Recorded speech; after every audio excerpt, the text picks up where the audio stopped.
This is Top Accolade Global News Update. I am Abiodun Mohammed. Russia launched a widespread overnight air attack on Ukraine on Tuesday, targeting military and infrastructure facilities in Kiev and other cities, officials said on Tuesday. Ukraine said it had shot down 32 out of 35 Iranian-made Shahed drones launched from Russia's Bryansk region at the Azov Sea. There was no mention of any casualties in the latest airstrikes launched by Moscow since Kiev began a counter-offensive in which it says it has recaptured 113 square kilometers of land from Russian forces. The Air Force said on the Telegram messaging app that air defenses had been in action in most regions of Ukraine.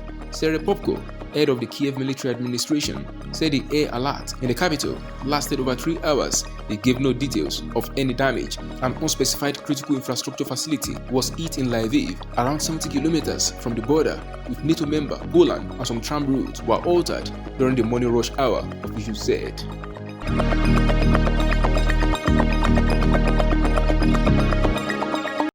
US and Canadian ships and planes searched on Monday for a submarine that went missing more than a day earlier off the coast of southeastern Canada while taking tourists to explore the wreckage of the Titanic, officials said. The US Coast Guard said there was 1 pilot and 4 passengers on board and that the vessel had the capacity to be submerged for 96 hours, but it was unclear whether it was still underwater or had surfaced and was unable to communicate. US and Canadian ships and planes have swarmed the area about 900 miles east of Cape Cod, some dropping sonar buoys that can monitor to a depth of 13,000 feet. US Coast Guard Rear Admiral John Malga told reporters on Monday. Malga said officials have also been reaching out to commercial vessels for help. The private company that operates the submarine, Ocean Gate Expeditions, said in a statement on Monday that it was mobilizing all options to rescue those on board. British billionaire Hamish Harding is among the passengers, according to a social media post from a relative. Pakistani businessman Shahzada Dawood and his son Suleiman were also on board, the family said in a statement.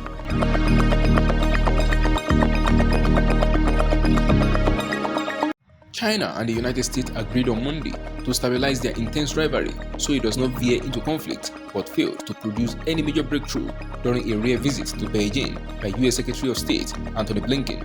Chinese President Xi Jinping welcomed in quotes progress after shaking hands with Blinken at the Great Hall of the People, the grand venue usually reserved for greeting heads of state. The top US diplomat and Xi both stressed the importance of having a more stable relationship, as any conflict between the world's 2 largest economies would create global disruption.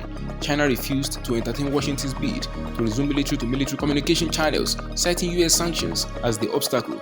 The 2 sides appeared entrenched in their positions over everything from Taiwan to trade, including US actions toward China's chip industry, human rights, and Russia's war against Ukraine. US President Joe Biden said later on Monday he thinks relations between the 2 countries are on the right path and indicated that progress was made during Blinken's trip.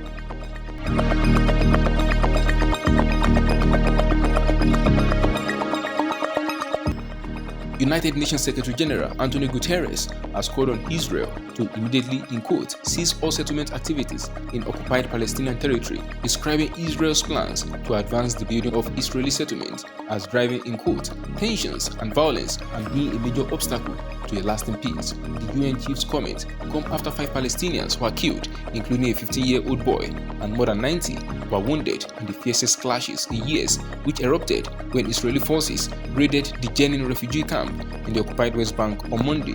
In the first such instance in almost 20 years, Israel sent helicopter gunships which fired rockets at targets in Jenin camp, while Palestinian fighters fought for hours with small arms and explosive devices that disabled several Israeli military vehicles, trapping troops inside. 8 Israeli soldiers were wounded in the clashes that lasted nearly 10 hours, according to witnesses. In quote, the Secretary General reiterates that settlements are a flagrant violation of international law. Farhan Haq, deputy spokesperson for the Secretary General, said in a statement on Monday. Haq said that Guterres was, in quote, deeply troubled by Israel's decision to amend settlement planning procedures that would speed up plans for new settlements in the occupied West Bank, including East Jerusalem, as well as the advancement of more than 4,000 settlement housing units by Israel's planning authorities.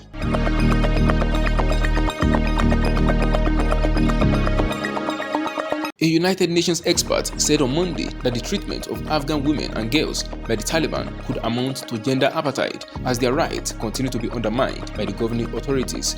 In quote, grave, systematic and institutionalized discrimination against women and girls is at the heart of Taliban ideology and rule, which also gives rise to concerns that they may be responsible for gender apartheid.